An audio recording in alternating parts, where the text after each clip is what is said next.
বাবা মা বৃদ্ধ হয়ে গেছে, সে পিতা মাতাকে ভুলে যায়, সংসার নিয়ে ব্যস্ত হয়ে যায়। বাবা মা বৃদ্ধ হয়ে গেছে, অসুস্থ হয়ে গেছে, কিন্তু তাদেরকে দেখাশোনা পর্যন্ত সন্তানেরা করে না।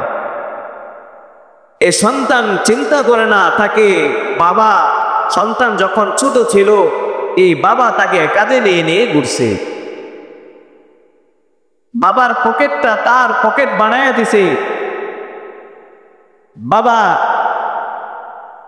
ছিঁড়া কাপড় পরছে, সন্তানকে নতুন নতুন পোশাক পরাইছে, বাবা ওষুধ কিনে খায় নাই, সন্তানের পড়ালেখার খরচ চাইছে। কত কষ্টই না পিতা মাতা সন্তানের জন্য করছে, কিন্তু এই সন্তান বড় হয়ে এই পিতা মাতার নাফরমানি করা শুরু করে। এই জন্য সমাজের মধ্যে আমাদের সন্তানদেরকে নেক শিক্ষা দিতে হবে, আদর্শ শিক্ষা দিতে হবে। আমাদের সন্তানরা যেন আদর্শ শিখতে পারে, পিতামাতার হক আদায় করতে পারে।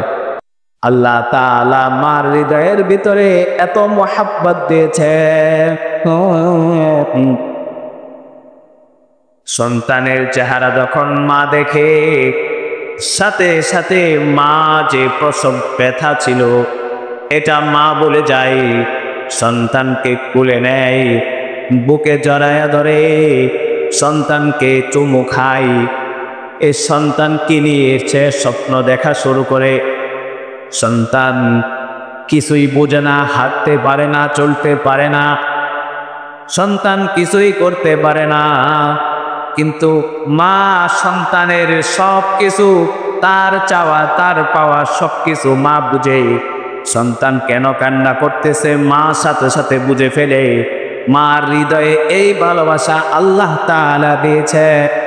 সন্তানের কোনো কষ্ট হইতে মা কোনো সময় চায় না, মার সব কিছু বিলিয়ে দিয়ে মা চায় যেন সন্তান ভালো থাকুক, সন্তান বেঁচে থাকুক, মা মৃত্যু হয়ে যাক, মা মরে যাক, মা এটা চায় আমার জান চলে যাক, তারপরেও আমার সন্তান বেঁচে থাকুক।